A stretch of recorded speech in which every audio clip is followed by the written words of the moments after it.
بسم الله الرحمن الرحيم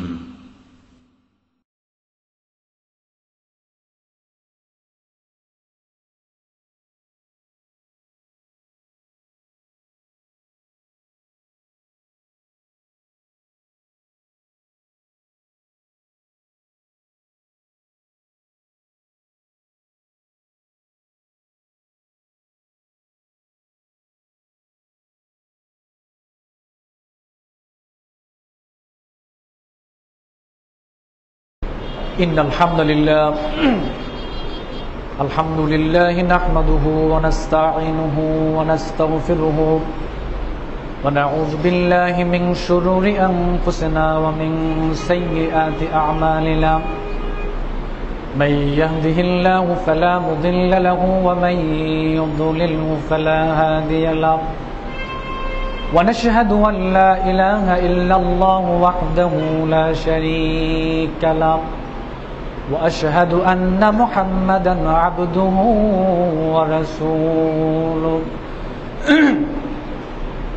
الذي أرسله بالحق بشيرا ونذيرا وداعيا إلى الله بإذنه وسراجا منيرا فقد قال الله تعالى في كلامه المجيد وفرقانه الحميد أعوذ بالله من الشيطان الرجيم بسم الله الرحمن الرحيم قل إن صلاتي ونسكي ومحياي ومماتي لله رب العالمين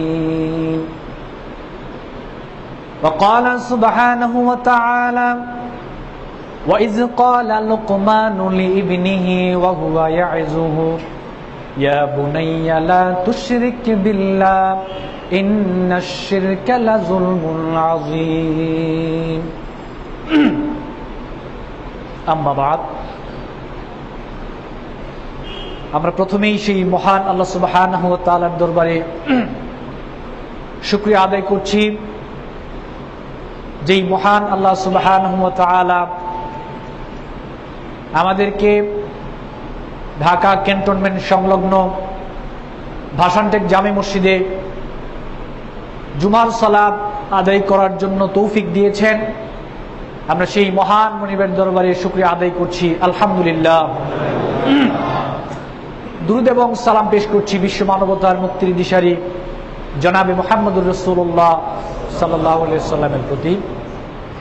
আজকে আমার খুতবার বিষয় হলো প্রচলিত শিরক।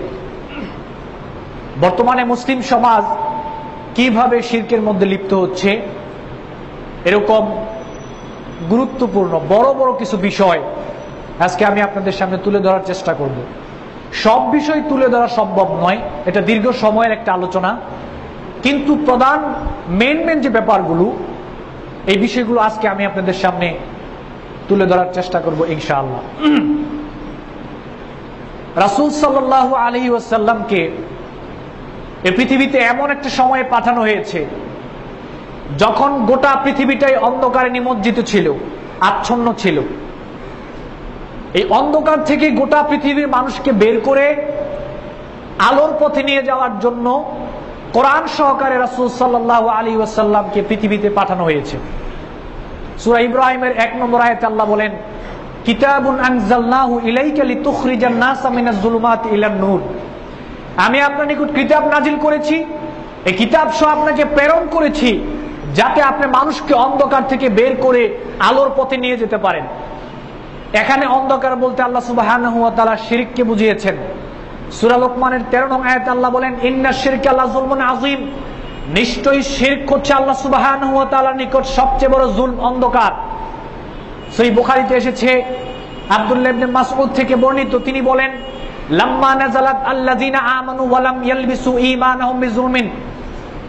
আব্দুল্লাহ ইবনে মাসউদ রাদিয়াল্লাহু তাআলা আনহু বলেন, যখন এই আয়াত নাজিল হলো, যারা আল্লাহ সুবহানাহু ওয়া তাআলার প্রতি ঈমান আনয়ন করেছে আর ঈমান আনয়ন করার পরে তারা তাদের ঈমানের সাথে জুলুম নামক, শিরক নামক জুলুমকে মিশ্রিত করে নাই। এই আয়াত যখন নাজিল হলো, বিজুলমিন শাক্কা যালিকা আলাল মুসলিমিন, এই আয়াত মুসলিমদের উপরে অত্যন্ত কষ্টকর হয়ে দাঁড়ালো।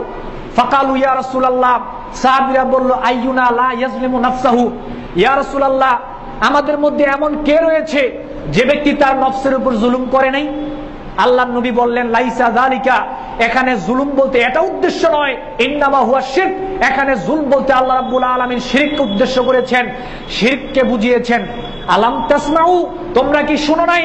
মা ক্বালা লুকমানুল ইবনিহি ওয়া হুয়া ইয়াইযুহু, লোকমান তার সন্তানকে যখন উপদেশ দিয়েছিল, ইয়া বুনাইয়া লা তুশরিক বিল্লাহ ইন্নাশ শিরকা লাযুলমুন আযীম, লোকমান তার ছেলেকে বলেছিল, হে বৎস, তুমি আল্লাহ সুবহানাহু ওয়া তাআলার সাথে শিরক করবে না, নিশ্চয়ই শিরক হচ্ছে সবচেয়ে বড় জুলম। সুতরাং এখানে জুলুমাত বলতে, অন্ধকার বলতে আল্লাহ সুবহানাহু ওয়া তাআলা শিরককে বুঝিয়েছেন। শিরক নামক অন্ধকার থেকে দূর করে মানুষকে সেখান থেকে বের করে তাওহীদ নামক আলোর পথে মানুষকে যাতে বিশ্বনবী নিয়ে আসতে পারেন, এজন্য আল্লাহ নবীকে কোরআন সহকারে পৃথিবীতে প্রেরণ করা হয়েছে।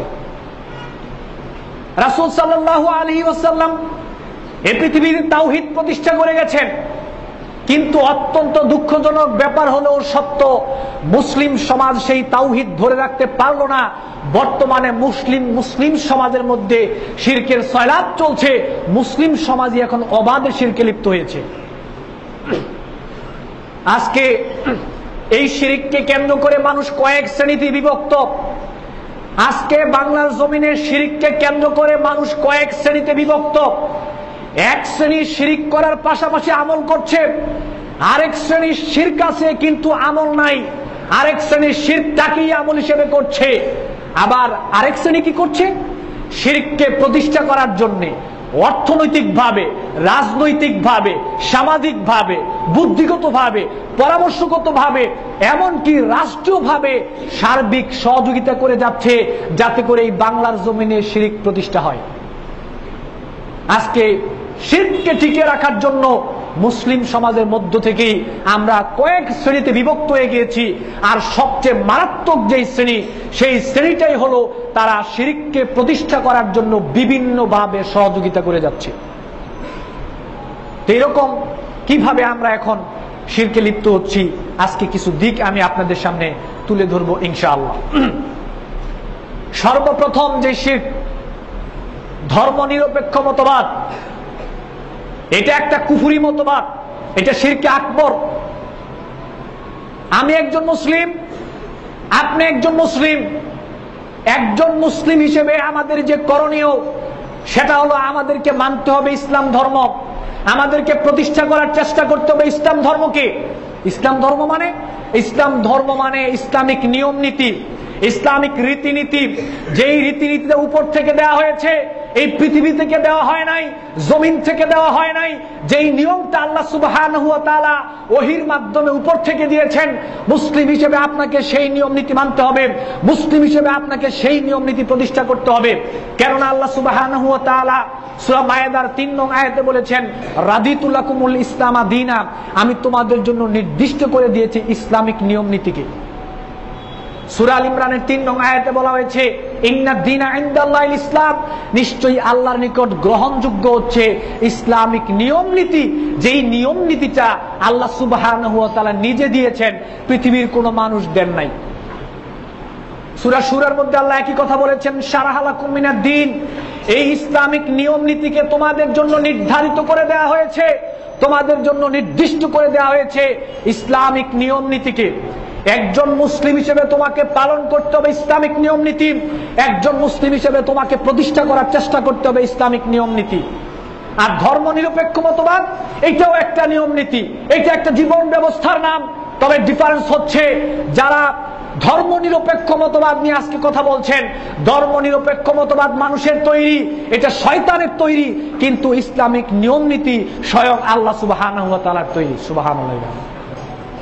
পার্থক্যটা এই জায়গায়, ধর্ম নিরপেক্ষ মতবাদ এটা একটা নিয়ম নীতির নাম, কিন্তু এটা তৈরি করেছে মানুষ, এটা তৈরি করেছে শয়তান। আর ইসলামিক নিয়ম নীতি এটা তৈরি করেছেন স্বয়ং আল্লাহ সুবহানাহু ওয়া তাআলা। ধর্মের ব্যাপারে কোনো মানুষ নিরপেক্ষ হতে পারে না। একজন হিন্দু, সে যখন তার ধর্মীয় কালচারগুলো সে পালন করে, তখন সে ধর্মের ব্যাপারে নিরপেক্ষ থাকে না, সে হিন্দু ধর্মের পক্ষেই চলে যায়। একজন খ্রিস্টান যখন খ্রিস্টান ধর্মের নিয়ম নীতি মানে, তখন সে ধর্মের ব্যাপারে নিরপেক্ষ থাকে না, খ্রিস্টান ধর্মের পক্ষেই চলে যায়। একজন ইহুদি যখন ইহুদি ধর্মের নিয়ম নীতি মানে, তখন সে ধর্মের ব্যাপারে নিরপেক্ষ থাকে না, সে ইহুদি ধর্মের পক্ষেই চলে যায়। আমাদের বাংলাদেশের প্রধানমন্ত্রী, বিরোধী দলীয় নেত্রী, এমপি মন্ত্রী যারা রয়েছে, তারা যখন উমরা করতে যান, হজ করতে যান, তখন ওনারা ধর্মের ব্যাপারে নিরপেক্ষ থাকেন না, ধর্মের পক্ষেই চলে যান। সুতরাং ধর্ম নিরপেক্ষ মতবাদ এটা একটা কুফরি মতবাদ, এটা শিরকে আকবর, এটা মানুষের তৈরি নিয়ম নীতি, এটা মানা যাবে না, এটা বিশ্বাস করা যাবে না, এটা প্রতিষ্ঠা করার চেষ্টা করা যাবে না। যে ব্যক্তি এই কাজটা করবে সে সম্পূর্ণভাবে শিরকে আকবর লিপ্ত হয়ে যাবে। আর তার অবস্থা হবে এরকম। সূরা আল ইমরানের 85 নং আয়াতে আল্লাহ বলেন, ওয়া মাইয়াবতাগি গায়রাল ইসলামি দীনান ফালা ইউকবালা মিনহু ওয়া হুয়া ফিল আখিরাতি মিনাল খাসিরিন। যারা ইসলাম বাদ দিয়ে মানব রচিত নিয়ম নীতি পালন করবে, যারা ইসলাম বাদ দিয়ে মানব রচিত নিয়ম নীতি প্রতিষ্ঠা করার চেষ্টা করবে, হতে পারে সেই নিয়ম নীতি ব্যক্তিগতভাবে মানার চেষ্টা করবে, হতে পারে সেই নিয়ম নীতি পারিবারিকভাবে মানার চেষ্টা করবে, হতে পারে সেই নিয়ম নীতি সামাজিকভাবে মানার চেষ্টা করবে, হতে পারে সেই নিয়ম নীতি রাষ্ট্রীয়ভাবে মানার চেষ্টা করবে এবং তা প্রতিষ্ঠা করার চেষ্টা করবে। মানব রচিত নিয়ম নীতি, আল্লাহর নিয়ম নীতি বাদ দিয়ে, ইসলামিক নিয়ম নীতি বাদ দিয়ে আল্লাহ রাব্বুল আলামিন বলেছেন তাদের কাছ থেকে সেটা গ্রহণ করা হবে না, আর পরকালে তারা ক্ষতিগ্রস্তদের অন্তর্ভুক্ত হয়ে যাবে। সুতরাং যে ব্যক্তি নিজেকে মুসলিম বলে দাবি করবে, মুসলিম হিসেবে পরিচয় দিবে, তার জন্য ধর্ম নিরপেক্ষ মতবাদ বিশ্বাস করা হারাম, কুফরি, শিরকে আকবর। এটা বিশ্বাস করাও যাবে না, মানাও যাবে না, প্রতিষ্ঠা করার চেষ্টা করাও যাবে না। সহিহ মুসলিমে এসেছে, আল্লাহর নবী বলেন, যাকাতু আমাল ঈমান মান রাদিয়া বিল্লাহি রাব্বা ওয়া বিল ইসলামি দীনা ওয়া বি মুহাম্মাদিন নাবিয়্যা। আল্লাহর নবী বলেন, ঈমানের স্বাদ পেয়েছে সেই ব্যক্তি, যে ব্যক্তি আল্লাহ সুবহানাহু ওয়া তাআলাকে রব হিসেবে পেয়ে খুশি হয়েছে, যে ব্যক্তি ইসলামিক নিয়ম নীতির উপরে খুশি হয়েছে, রাসূল সাল্লাল্লাহু আলাইহি ওয়াসাল্লামকে আদর্শ হিসেবে পেয়ে খুশি হয়েছে, সেই ব্যক্তি মূলত ঈমানের স্বাদ অনুভব করেছে। তিরমিজির রওয়ায়াতে একটা হাদিস এসেছে, আল্লাহর নবী বলেন যে মা মিন আবদিন মুসলিমিন, যদি কোনো মুসলিম বান্দা ইয়াকুলু ইযা আমসা ওয়া ইযা আসবাহা সালাসান, সকাল এবং সন্ধ্যায় যদি কোনো মুসলিম ব্যক্তি 3 বার ঘোষণা করে রাদিতু বিল্লাহি রাব্বা ওয়া বিল ইসলামি দীনা ওয়া বি মুহাম্মাদিন নাবিয়্যা, আল্লাহকে যদি সে বলে আল্লাহ আমি আপনাকে রব হিসেবে পেয়ে আমি খুশি, আল্লাহ ইসলামিক যে নিয়ম নীতি আপনি দিয়েছেন আমি সেইটার উপরে খুশি সন্তুষ্ট, নবী মুহাম্মদ সাল্লাল্লাহু আলাইহি ওয়াসাল্লামকে আদর্শ হিসেবে পেয়ে আমি খুশি, আমি সন্তুষ্ট, সকাল সন্ধ্যায় 3 বার যদি কোনো মুসলিম এই ঘোষণা দেয়, ইল্লা কানা হাক্কান আলাল্লাহি আইয়ুদখিলাহুল জান্নাহ ওয়া ফি রিওয়ায়াতিন ইল্লা কানা হাক্কান আলাল্লাহি আইয়ুদিয়াহু ইয়াউমাল কিয়ামা, এমন ব্যক্তিকে পরকালে জান্নাতে প্রবেশ করানো। আরেক রিওয়ায়াতে এসেছে এমন ব্যক্তির উপরে খুশি হওয়া, সন্তুষ্ট হওয়া, এটা আল্লাহ রাব্বুল আলামিনের উপর ওয়াজিব, দায়িত্ব, কর্তব্য হয়ে যাবে। যে ব্যক্তি ঘোষণা দিবে, ইসলামিক নিয়ম নীতির ঘোষণা আপনাকে দিতে হবে, ইসলামিক নিয়ম নীতি পেয়ে আপনি খুশি, আপনি সন্তুষ্ট, এই ঘোষণা যদি আপনি না দিতে পারেন আপনি ঈমানদার হতে পারবেন না। সুতরাং ধর্ম নিরপেক্ষ মতবাদ এটা একটা কুফরি মতবাদ, এটা শিরকে আকবর। যে ব্যক্তি জেনে শুনে এটা বিশ্বাস করবে, এটা মেনে চলবে, এটা প্রতিষ্ঠা করার চেষ্টা করবে, এমন ব্যক্তি ইসলামে থাকবে না, ইসলাম থেকে বেরিয়ে যাবে। 2 নম্বর, মানব রচিত আদর্শ প্রতিষ্ঠা করা। রাসূল সাল্লাল্লাহু আলাইহি ওয়াসাল্লামের আদর্শ বাদ দিয়ে বিভিন্ন নেতা নেত্রীর আদর্শ মেনে চলা, নেতা নেত্রীর আদর্শ প্রতিষ্ঠা করার চেষ্টা করা, পীর বুজুর্গদের তরিকাকে মেনে চলা, পীর বুজুর্গদের ইবাদতের নিয়মকে মেনে চলা। আমি আবার বলছি, রাসূল সাল্লাল্লাহু আলাইহি ওয়াসাল্লামের আদর্শকে বাদ দিয়ে নেতা নেত্রীর আদর্শ মেনে চলা, পীর বুজুর্গদের তরিকাকে মেনে চলা, পীর বুজুর্গদের ইবাদতের নিয়মকে মেনে চলা, আল্লাহর নবীর পদ্ধতিকে বাদ দিয়ে যদি এরকম কেউ করে, নিঃসন্দেহে এ ব্যক্তি শিরকে আকবরে লিপ্ত হয়ে গেল। কেন? সূরা আহজাবের 21 নং আয়াতে আল্লাহ বলেছেন, লাকাদ কানা লাকুম ফি রাসূলিল্লাহি উসওয়াতুন হাসানা, তোমাদের জন্য নবী মুহাম্মদ সাল্লাল্লাহু আলাইহি ওয়াসাল্লাম ইনি হচ্ছেন তোমাদের জন্য আদর্শ। যদি কোনো তরিকা মেনে নিতে হয় ওনার কাছ থেকে মেনে নিবে, ইবাদতের পদ্ধতি নিতে হয় ওনার কাছ থেকে নিবে, জীবন চলার পদ্ধতি নিতে হয় ওনার কাছ থেকে নিবে, ব্যক্তিগত জীবনের পদ্ধতি বিশ্বনবী থেকে নিবে, পারিবারিক জীবনের পদ্ধতি বিশ্বনবী থেকে নিবে, সামাজিক জীবনের পদ্ধতি বিশ্বনবী থেকে নিবে, অর্থনৈতিক জীবনের পদ্ধতি বিশ্বনবী থেকে নিবে, রাষ্ট্রীয় জীবনের পদ্ধতি বিশ্বনবী থেকে নিবে। এর বাইরে পৃথিবীর কোন মানুষ থেকে নেওয়া যাবে না। যদি আপনি সেটা গ্রহণ করেন আপনি শিরকে লিপ্ত হয়ে গেলেন। সে পৃথিবীর যত বড় ব্যক্তি হোক না কেন, যত আল্লাহওয়ালা হোক না কেন, যত পীর বুজুর্গ হোক না কেন, বিশ্বনবীর তরিকাকে বাদ দিয়ে, ইবাদতের পদ্ধতি বাদ দিয়ে অন্য কোন মানুষের তরিকা গ্রহণ করা যাবে না। সে আবার কিসের বড়? সে আবার কিসের বড়? আল্লাহ নবী বলেছেন, ওয়ালাউ বাদা লাকুম মুসা ফাত্তাবাতুমুহু ওয়া তারাকতুমুনি লা দালালতুম আন সাওয়াইস সাবিল। আল্লাহ নবী বলেছেন, মুসা আলাইহিস সালাম যদি জীবিত থাকতো আর আমাকে বাদ দিয়ে যদি তোমরা মুসার তরিকা গ্রহণ করতে, বিশ্ব নবী বলেছেন নিশ্চিত তোমরা গোমরা হয়ে যেতে। আপনার পীর সাহেব, আপনার নেতা নেত্রী, আপনার পীর বুজুর্গ কিসের বড় ব্যক্তি? আল্লাহর নবী বলেছেন, ওয়ালাউ কানা মুসা হাইয়ান আদরাকা নবুওয়াতি লা তুবানি। আজকের জামানায় যদি মুসা আলাইহিস সালাম জীবিত থাকতো তাহলে মুসা আলাইহিস সালামের বিশ্ব নবীর তরিকা মেনে চলা ছাড়া, বিশ্ব নবীকে অনুসরণ করা ছাড়া, বিশ্ব নবীর ইবাদতের পদ্ধতি ছাড়া স্বয়ং মুসা আলাইহিস সালামের জন্য বিকল্প কোনো রাস্তা খোলা ছিল না। বিকল্প কোনো রাস্তা ওনার জন্য খোলা নাই। কিসের আবার তরিকা? বিশ্বনবীর তরিকা বাদ দিয়ে বিকল্প কোনো তরিকা, বিকল্প কোনো আদর্শ খোঁজা যাবে না, এটা হারাম এবং শিরকে আকবর। যদি এরকম কেউ করে সে ব্যক্তি স্পষ্টভাবে শিরকে লিপ্ত হয়ে যাবে। আল্লাহ নবী রাজুলুন ইলান নবী সাল্লাল্লাহু আলাইহি ওয়াসাল্লাম, কিছু লোক বিশ্বনবীর কাছে গিয়ে বলল, ইয়া রাসূলুল্লাহ আরাইতা রাজুলান মিনান নাসারা মুতামাসসিকান বিল ইনজিল ওয়া রাজুলান মিনাল ইয়াহুদ মুতামাসসিকান বিত তাওরাত ইউমিনু বিল্লাহি ওয়া রাসূলিহি। ইয়া রাসূলুল্লাহ, আমাদের মধ্যে কিছু কিছু ব্যক্তি রয়েছে ইহুদিদের মধ্য থেকে, তারা তাওরাতকে মানে, তাওরাত অনুযায়ী আমল করে। আবার কিছু কিছু ব্যক্তি ইনজিলকে মানে, ইনজিল অনুযায়ী তারা আমল করে, কিন্তু তারা আপনার প্রতি ঈমান রাখে, আল্লাহর প্রতি ঈমান রাখে। সুম্মা লাম ইয়াত্তাবি'কা, কিন্তু ইয়া রাসূলুল্লাহ তারা আপনার আনুগত্য করে না, আপনার তরিকা মেনে চলতে চায় না, আপনার ইবাদতের পদ্ধতি তারা গ্রহণ করতে চায় না, তারা আপনাকে আদর্শ হিসেবে মেনে নিতে চায় না। এতটুকু কথা ওনারা বললেন। আল্লাহ নবী বললেন, মান সামিআ বি মিন ইয়াহুদিউ আও নাসরানিয়্যু।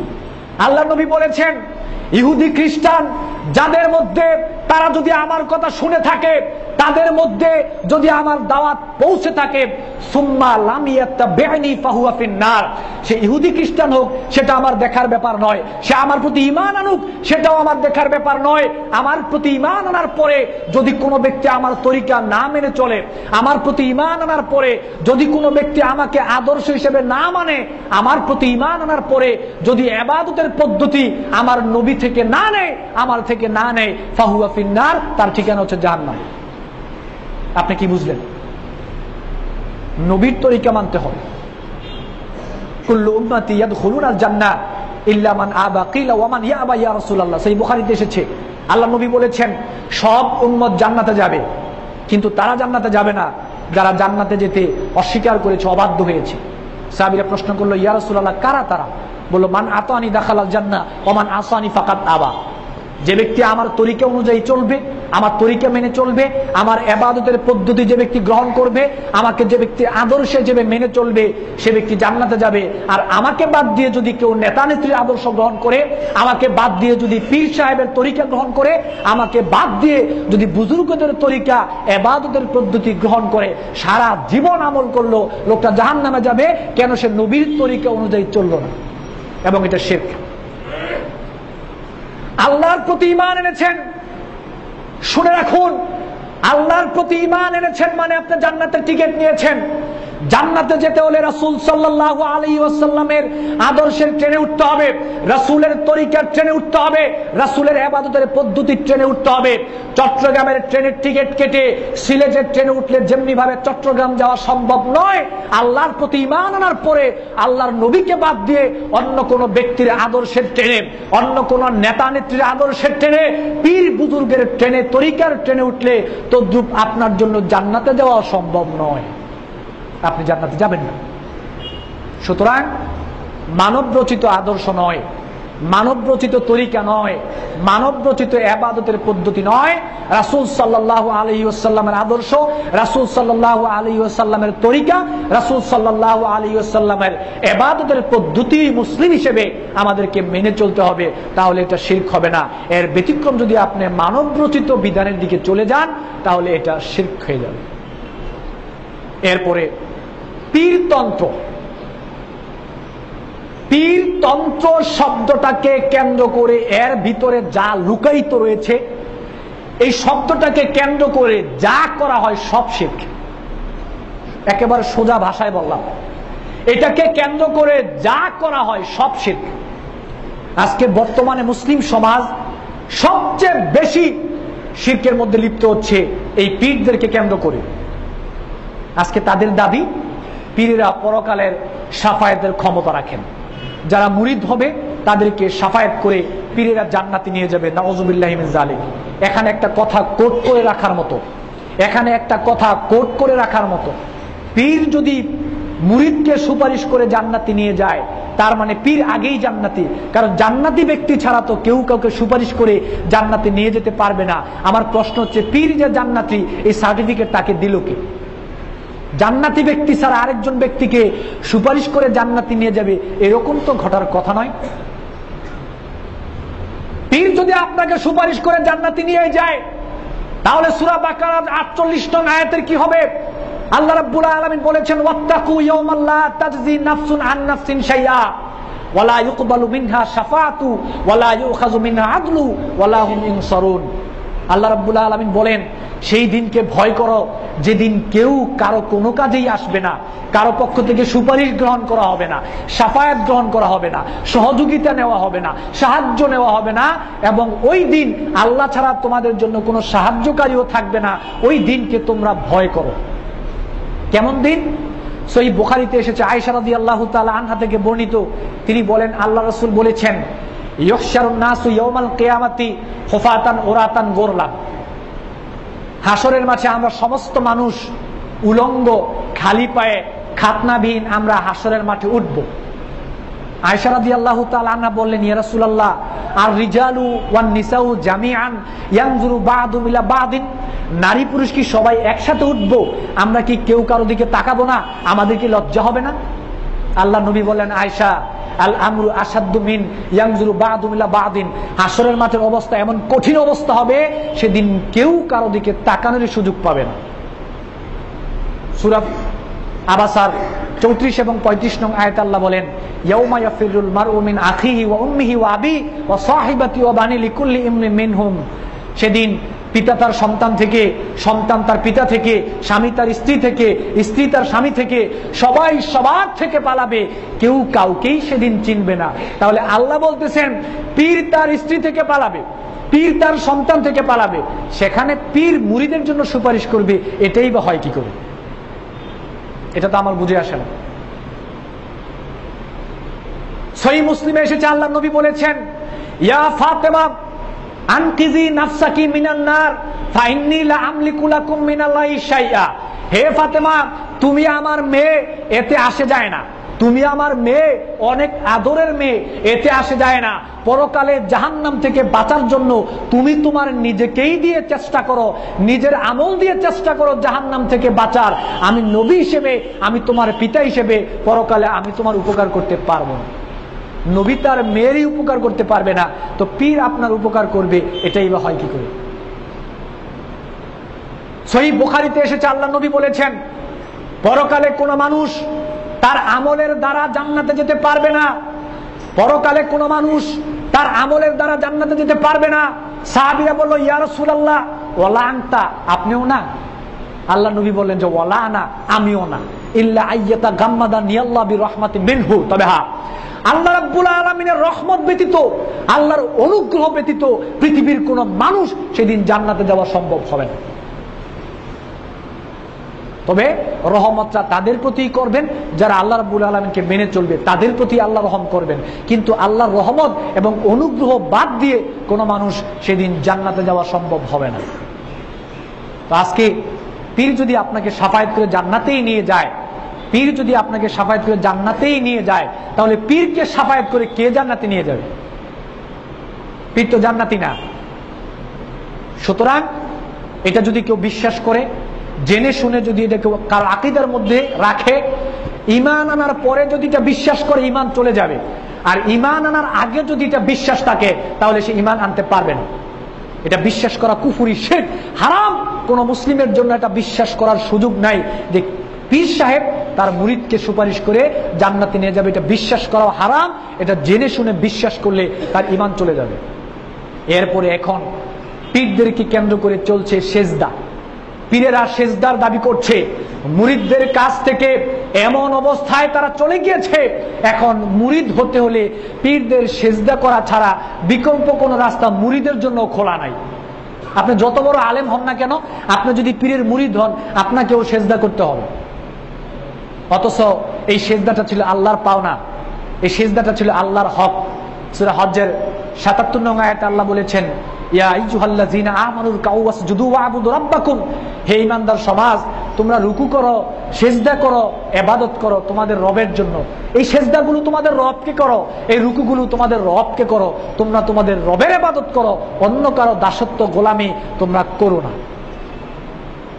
তিরমিজির riwayate এসেছে, আল্লাহ নবী বলেছেন, লাউ কুনতু আমিরান আইয়াসজুদা লি আহাদিন লা আমারতুল মারআতা আন তাসজুদা লি যাওজিহা।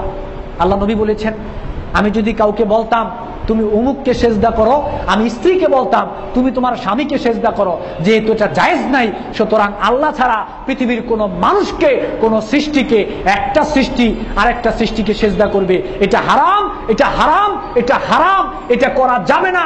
জেনে শুনে যদি কোনো মুসলিম, সে পীর হোক, যাই হোক না কেন, নিজের পিতামাতাকেও যদি কোনো ব্যক্তি আল্লাহকে বাদ দিয়ে জেনে শুনে ইবাদতের নিয়তে সেজদা করে, এমন ব্যক্তি ইসলামে থাকবে না, ইসলাম থেকে বেরিয়ে যাবে।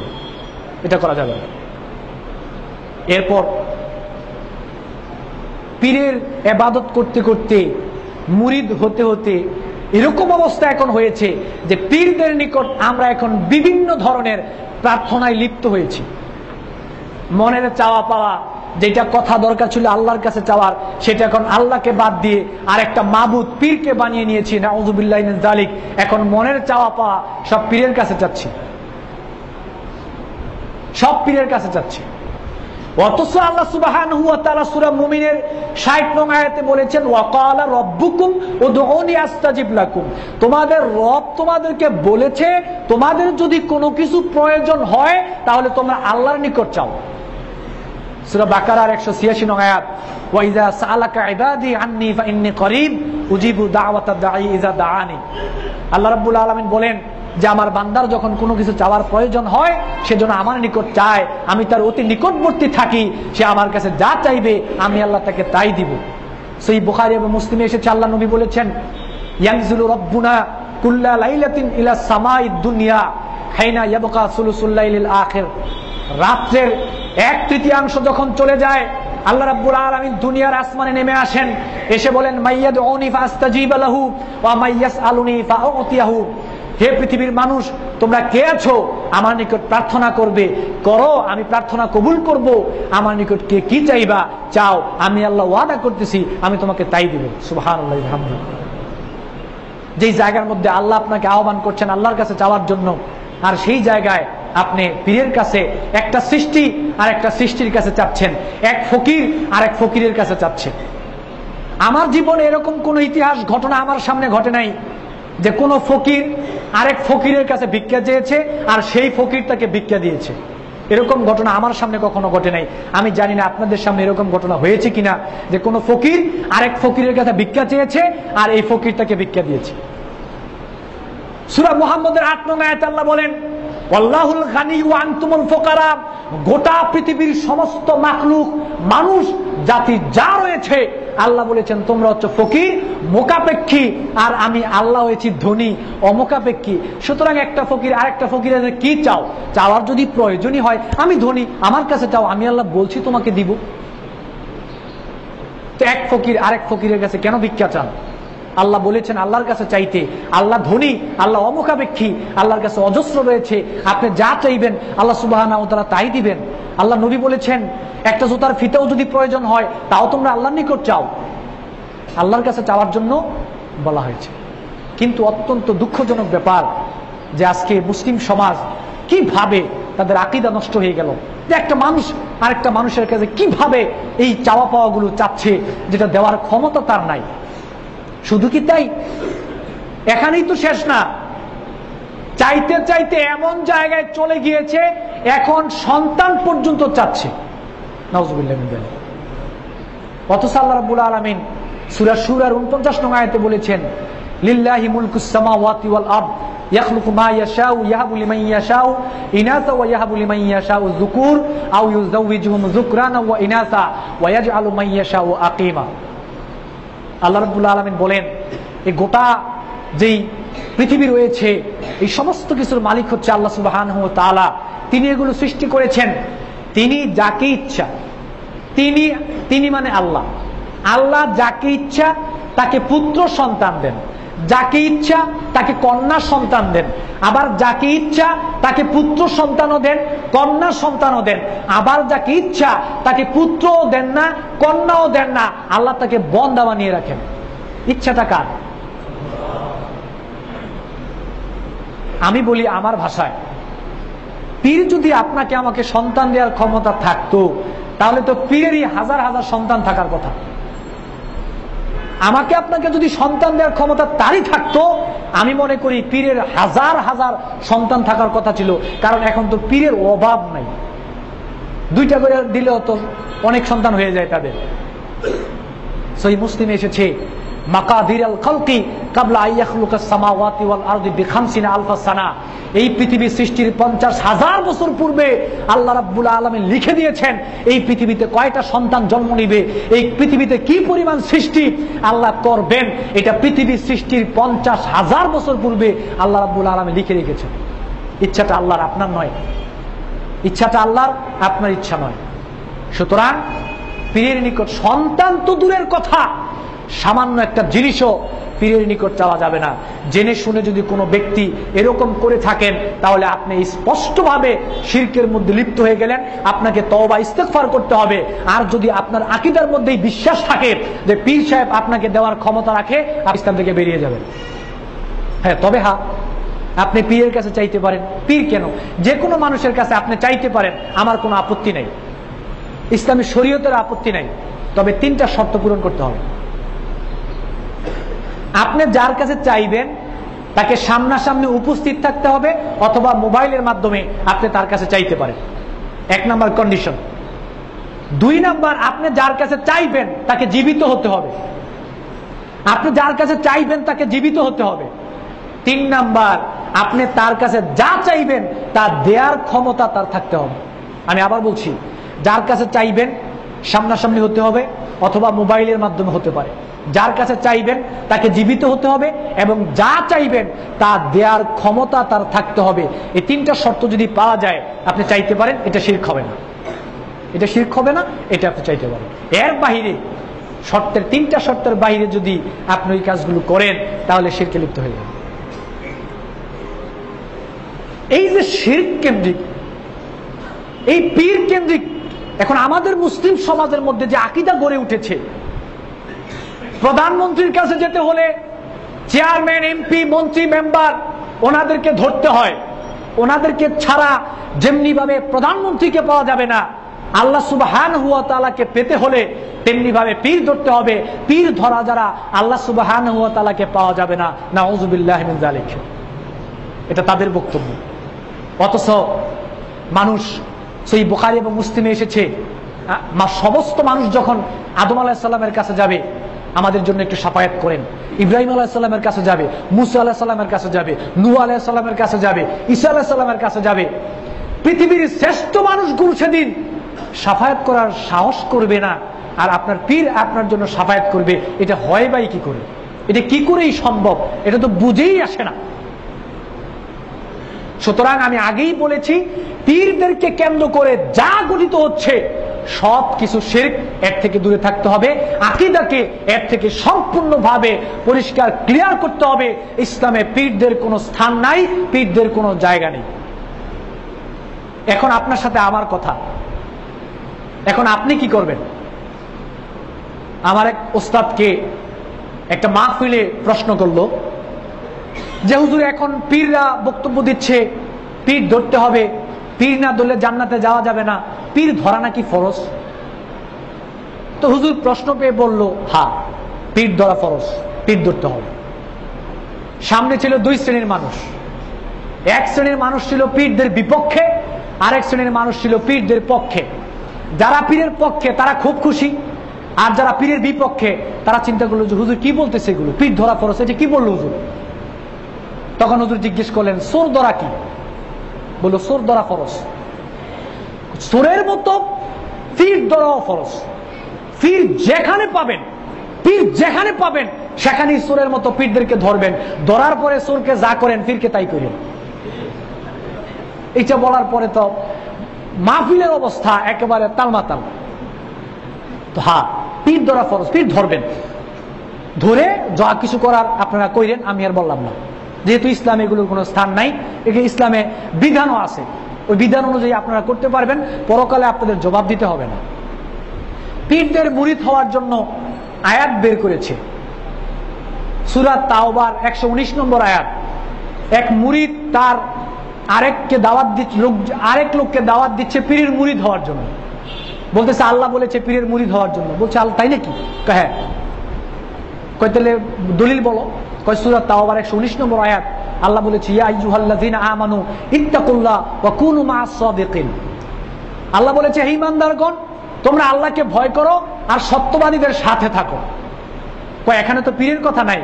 কয় না, এখানে সত্যবাদী বলতে আল্লাহ পীরদেরকে বুঝিয়েছেন। কয় না, এখানে তো ক্লিয়ার না। কয় এটা পীরদের দিকে ইঙ্গিত করা হয়েছে। তো সে লোকও ছিল খুব চালাক। সে বলল ভাই তাহলে আমারও কথা আছে। কি? আল্লাহ রাব্বুল আলামিন সূরা আনফালের 12 নং আয়াতে বলেছেন ফাদরিবু ফাওকাল আনাক ওয়াদরিবু মিনহুম কুল্লা বানান। তাদের গিরায় গিরায় মারো, তাদেরকে ধরো, ধরে গিরায় গিরায় মারো, তাদের কোমরে মারো, তাদেরকে আঘাত করো। কয় এখানে আল্লাহ পীরদের কথা বলেছেন। কয় না, এখানে তো পীর উল্লেখ নাই। কয় এটা পীরদের দিকে ইঙ্গিত করা হয়েছে। দুইটা জায়গা মতো পড়েছে। এজন্য যদি মনে করেন বুদ্ধি থাকে তাহলে কথায় হারবেন না। তারা বুদ্ধি দিয়ে চাচ্ছে, শয়তানি বুদ্ধি দিয়ে তারা চাচ্ছে মানুষকে সেদিকে নেওয়ার জন্য, ডাইভার্ট করার জন্য ইসলাম থেকে। আপনার যদি বুদ্ধি থাকে, ইসলাম সম্পর্কে জ্ঞান থাকে, তাহলে আপনি তাদেরকে পরাজিত করতে পারবেন ইনশাআল্লাহ। এরপরে মাজার কেন্দ্রিক চলছে শিরক। মাজারের বাজার এখন ব্যাপক গরম। মাজারের বাজার ব্যাপক গরম। মানুষ মসজিদমুখী হওয়ার কথা ছিল, আজকে মুসলিম সমাজ মসজিদ বাদ দিয়ে এখন মাজারমুখী হচ্ছে। সেখানে বিভিন্ন ধরনের চাওয়া পাওয়া, মান্যত করা, বিভিন্ন ধরনের জিনিসপত্র সেখানে আজকে মানুষ দিচ্ছে, যেটা ইসলামের টোটাল হারাম। যেটা ইসলামের টোটালটাই হারাম। কোন মুসলিমের জন্য এটা শোভনীয় নয়। সে কোনো মাজারে যাবে, হোক সেটা ইবাদতের নিয়তে, কোন পীরের মাজারে যাওয়াটা তার জন্য হারাম। সেখানে যাওয়া যাবে না। ইবাদতের নিয়তে তো প্রশ্নই আসে না। সফর করার নিয়তে না গেলেই ভালো। সামনে একটু দেখতে গেলেন, চলে আসলেন, এর বাইরে না যাওয়াটাই ভালো, বেঁচে থাকাটাই ভালো। সেখানে সফর করাটাও ইবাদতের নিয়তে কোনো কিছু দেওয়া, সামান্য একটা জিনিস দেওয়াও হারাম, দেওয়া যাবে না। তবে অত্যন্ত দুঃখ লাগে কখন, যখন দেখি বাংলাদেশের প্রধানমন্ত্রী, যখন দেখি বাংলাদেশের বিরোধী দলীয় নেত্রী, যখন দেখি বাংলাদেশের এমপি মন্ত্রী, যখন বিভিন্ন ধরনের নির্বাচন আমাদের সামনে আসে, তখন ওনারা নির্বাচনের আগে বিভিন্ন ধরনের মাজার জিয়ারত করেন। কেন জিয়ারত করেন জানেন? নির্বাচনে ভালো ফলাফলের আশায়, নির্বাচনে ভালো ফলাফলের আশায় ওনারা গিয়ে মাজার জিয়ারত করেন। এটা শিরক। আল্লাহ রাব্বুল আলামিন সূরা আল ইমরানের 26 নং আয়াতে বলেছেন কুলিল্লাহুম্মা মালিকাল মুলকি তুতিল মুলকা মিম্মান তাশা। আল্লাহ যাকে ইচ্ছা তাকে ক্ষমতা দেন, আবার আল্লাহ যাকে ইচ্ছা তার থেকে ক্ষমতা ছিনিয়ে নেন। সুতরাং ইচ্ছাটা কি পীর সাহেবের না আল্লাহ? আল্লাহর ইচ্ছা। মাজার 26 বার জিয়ারত করলেও আল্লাহ যদি আপনার কপালে বিজয়ের না লিখে রাখেন, 26 বার কেন 1000 বার জিয়ারত করলেও বিজয়ী হওয়া সম্ভব নয়। আর আপনার কপালে যদি আল্লাহ বিজয় লিখে রাখেন, মাজার জিয়ারত দূরের কথা, আপনি ঘরে বসে থাকলেও আল্লাহ আপনাকে বিজয় দান করবে। আল্লাহ সূরা আল ইমরানের 26 নং আয়াতে বলেছেন। দুঃখ লাগে রাষ্ট্রীয় পর্যায়ের লোকেরা কিভাবে শিরককে প্রতিষ্ঠা করার জন্য তারা আজকে মাঠে পড়ে উঠে পড়ে লেগেছেন, মাজার জিয়ারত করতে যান নির্বাচনে ভালো ফলাফলের আশায়। এগুলো সম্পূর্ণভাবে শিরক, এটা করা যাবে না। সম্পূর্ণভাবে এটা শিরক, এটা করা যাবে না। মাজার বলেন, পীর বলেন, এই শব্দের ভিতরে যা আছে সমস্ত কিছু মুসলিমের জন্য হারাম এবং সমস্ত কিছু শিরক। এগুলো করাও যাবে না, ধোয়াও যাবে না, ধরাও যাবে না। যদি পারেন এগুলোকে ভেঙে চুরমার করে দেওয়ার জন্য মাঠে উঠে পড়ে লেগে যান, সব পাবেন। তারপরে সকল ক্ষমতার উৎস জনগণ, এই কথাটা জেনে শুনে, এই কথাটা জেনে শুনে যদি কোনো মুসলিম তার আকীদার মধ্যে ঢুকিয়ে নেয়, বিশ্বাস করে সকল ক্ষমতার উৎস জনগণ, যদি সে ঈমান আনে ঈমান চলে যাবে। যদি সে ঈমান আনে ঈমান চলে যাবে, তার ঈমান থাকবে না। এটা শিরক, শিরকে আকবর, সবচেয়ে বড় শিরক। সূরা মুলকের 1 নং আয়াতে আল্লাহ বলেন, তাবারাকাল্লাযী বিয়াদিল মুলক, সকল ক্ষমতার উৎস হচ্ছে আল্লাহ। সূরা আল বাকারার 165 নং আয়াতে বলেন, ইন্নাল কুওয়াতা লিল্লাহি জামিআ, সকল ক্ষমতার উৎস হচ্ছে আল্লাহ। ইন্নাল্লাহা আলা কুল্লি শাইইন কাদির, ইন্নাল্লাহা আলা কুল্লি শাইইন কাদির, সকল ক্ষমতা আল্লাহর নিকট রয়েছে, তিনি সমস্ত কিছুর উপর একক ক্ষমতাবান। আর আপনি সেখানে বসাইলেন সকল ক্ষমতার উৎস জনগণ। এটা আপনার কলমটা চললো কিভাবে? লিখেন সময় লিখলেন কিভাবে? কেমন ঈমানদার আপনি? এটা বিশ্বাস করা শিরক, এটা বিশ্বাস করা যাবে না। এটা আকীদার ক্ষেত্রে রাখা যাবে না। এটা মুসলিমের জন্য বিশ্বাস করা হারাম, হারাম, হারাম। তার জন্য এটা বিশ্বাস করা যাবে না। তারপরে চলছে ইবাদত কেন্দ্রিক শিরক। ইবাদত কেন্দ্রিক শিরক মানে আল্লাহ রাব্বুল আলামিন আপনাকে যা কিছু করতে বলেছেন, আপনি তা কিছু করবেন আল্লাহর জন্য। আর যা কিছু ছাড়তে বলেছেন, আপনি তার থেকে বিরত থাকবেন আল্লাহর জন্য। ইবাদত বলতে যা বুঝায় তা সব কিছু আল্লাহর পাওনা। সহিহ বুখারীতে এসেছে, আল্লাহর নবী বললেন, ইয়া মুআজ আতাদরি মা হাক্কুল্লাহি আলাল ইবাদ, তুমি কি জানো বান্দার নিকট আল্লাহর কি পাওনা রয়েছে? মুআজ বলল, আল্লাহু ওয়া রাসূলু আ'লামু, আল্লাহ এবং তার রাসূলই ভালো জানেন, আমি জানি না। আল্লাহ নবী বললেন, হাক্কুল্লাহি আলাল ইবাদ আইয়াবুদুহু ওয়া লা ইউশরিকু বিহি শাইআ, বান্দার নিকট আল্লাহর পাওনা হচ্ছে আল্লাহ একনিষ্ঠভাবে বান্দা আল্লাহর ইবাদত করবে, আল্লাহর সন্তুষ্টির জন্য ইবাদত করবে, আল্লাহর সাথে কাউকে সে শরীক করবে না, মিশ্রিত করবে না। ইবাদত কেন্দ্রিক শিরক হলো আজকে যখন নির্বাচন আসে, নির্বাচনকে কেন্দ্র করে যেই লোক জীবনেও সালাত আদায় করে না, তার মাথা থেকে নির্বাচন চলে যাওয়ার আগ পর্যন্ত টুপি পরে না। এই যে মাথায় টুপি লাগায়, এটা রাত্রেও মনে খোলে না। পায়জামা সুন্দর পাঞ্জাবি পরে, আরে বাবা, মনে যে এত বড় ইমানদার, পাক্কা ইমানদার। সামনে নির্বাচন, মুসল্লিরা মনে করবে ওনাকে ভোট না দিয়ে তো উপায়ই নাই, এত আল্লাহওয়ালা ব্যক্তি। সে ইমানদার নয়, শয়তানের বেশ ধরছে। শয়তানের বেশ ধরেছে সে ভোট কালেকশন করার জন্য। আল্লাহর জন্য সে টুপি পরে নাই, আল্লাহর জন্য সে পাঞ্জাবি পরে নাই, আল্লাহর জন্য সে সতর ঢাকে নাই, আল্লাহর জন্য সে সালাত আদায় করে নাই। সে ভোট কালেকশন করার জন্য, মানুষের চোখে ভালো সাজার জন্য সে এই বেশটা ধরেছে। সে ব্যক্তি শিরক করলো। মাহফিলের সিজন আসতেছে, নির্বাচন কেন্দ্রিক রয়েছে, এমপি মন্ত্রী রয়েছে, চেয়ারম্যান রয়েছে, ওনারা মাহফিলের টাকা দিবেন আল্লাহকে দেখানোর জন্য নয়, এই দুনিয়ার লোভে, দুনিয়ার সন্তুষ্টি, দুনিয়ার স্বার্থ হাসিলের জন্য ওনারা দান করবেন। শিরক। আল হাজ ব্যবহার করার জন্য হজ করেন, যাকাত দেন, মানুষ বলবে অমুক লোক দানবীর। মানুষকে দেখানোর জন্য যত আমল করা হবে। সহিহ মুসনাদে আহমদে আসছে, আল্লাহ রাসূল বলেন, হাদিসটি সহিহ, মান সাল্লা ইউরাই ফাকাদ আশরাকা ওয়া মান সামা ইউরাই ফাকাদ আশরাকা ওয়া মান তাসাদ্দাকা ইউরাই ফাকাদ আশরাকা। যদি কোনো ব্যক্তি মানুষকে দেখানোর জন্য সালাত আদায় করে, সে ব্যক্তি শিরক করলো। যদি কোনো ব্যক্তি মানুষকে দেখানোর জন্য সিয়াম পালন করে সে ব্যক্তি শিরিক করলো, যদি কোনো ব্যক্তি মানুষকে দেখানোর জন্য দান সদকা করে সে ব্যক্তি শিরিক করলো। সহিহ বুখারীতে এসেছে ইয়াকশিফু রাব্বুনা আন সাকিহি ফায়াসজুদু লাহু কুল্লু মুমিনুন ওয়া মুমিনাতিন। সেদিন সবাইকে বলা হবে আল্লাহ সুবহানাহু ওয়া তাআলাকে সিজদা করার জন্য। আমরা সমস্ত মুসলিম নর নারী আল্লাহ রাব্বুল আলামিনকে সেই দিন সিজদা করব। ফায়াবকা মান কানা ফিদ দুনিয়া রিয়ান ওয়া সামআতান, কিন্তু ওই সমস্ত ব্যক্তিগুলো বাদ থাকবে যারা এই দুনিয়ায় দেখানোর জন্য সালাত আদায় করেছিল, রুকু সিজদা করেছিল, তারা সেই দিন সিজদা করতে পারবে না। ফায়াসজুদু ফায়াযহাবু লিয়াসজুদা, যখন তারা সিজদা করতে যাবে ফায়াউদু যাহরু তাবাকান ওয়াহিদান, তাদের পিঠটা কাঠের মতো সোজা হয়ে যাবে, তারা সিজদা করতে পারবে না। তারা সেদিন ধরা খেয়ে যাবে যে এই দুনিয়ার মধ্যে তারা দেখানোর জন্য সিজদা করেছিল, আল্লাহর সামনে ধরা খেয়ে যাবে। এজন্য আল্লাহ রাব্বুল আলামিন সূরা আনামের 162 নং আয়াতে বলেছেন কুল ইন্না সলাতি ওয়া নুসুকি ওয়া মাহইয়ায়া ওয়া মামাতি লিল্লাহি রাব্বিল আলামিন। হে নবী, আপনি বলেন আপনার জীবনের সালাত, আপনার জীবনের সিয়াম, আপনার জীবনের যত ভালো কাজ রয়েছে সব কিছু করতে হবে আল্লাহর জন্য, আল্লাহকে খুশি করার জন্য, আল্লাহকে দেখানোর জন্য, পৃথিবীর কোনো মানুষকে দেখানোর জন্য নয়। মুসলিমের রাওয়ায়াতে এসেছে আল্লাহর নবী বলেছেন ইন্নাল্লাহ লা ইয়ানজুরু ইলা আজসামিকুম ওয়ালা ইলা সুওয়ারিকুম ওয়ালাকিন ইয়ানজুরু ইলা কুলুবিকুম ওয়া আমালিকুম। আল্লাহ রাব্বুল আলামিন তোমাদের চেহারা সুরত দেখেন না, তোমাদের শরীর দেখেন না, বাহ্যিকতা আল্লাহ রাব্বুল আলামিন দেখেন না, দেখেন তোমাদের অন্তরের মধ্যে কি নিয়ত রয়েছে, অন্তরের মধ্যে কি নিয়তে কাজটা করতেছো, আর তোমাদের আমলগুলোকে মূলত আল্লাহ রাব্বুল আলামিন দেখেন। সুতরাং আমরা কম বেশি ইবাদত যাই করি না কেন আমাদের সবাইকে ইবাদত করতে হবে আল্লাহ রাব্বুল আলামিনকে খুশি করার জন্য, সন্তুষ্ট করার জন্য, আল্লাহকে দেখানোর জন্য, পৃথিবীর কোনো মানুষকে দেখানোর জন্য নয়। বুখারীর riwayate এসেছে আল্লাহর নবী বলেন মান আমিলা আমালান আশরাকা ফিহি মাই গায়রি তারাকতুহু ওয়া শিরকুহু।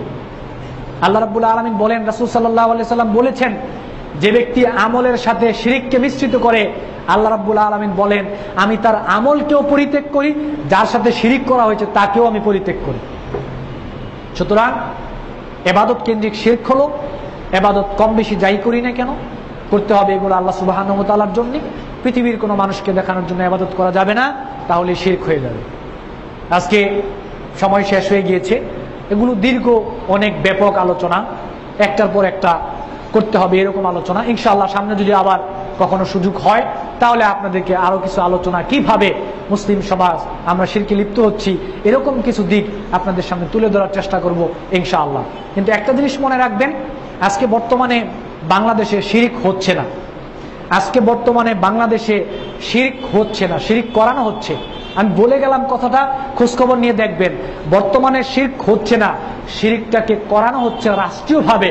শিরককে প্রতিষ্ঠা করার জন্য অনেক মানুষ উঠে পড়ে লেগেছে।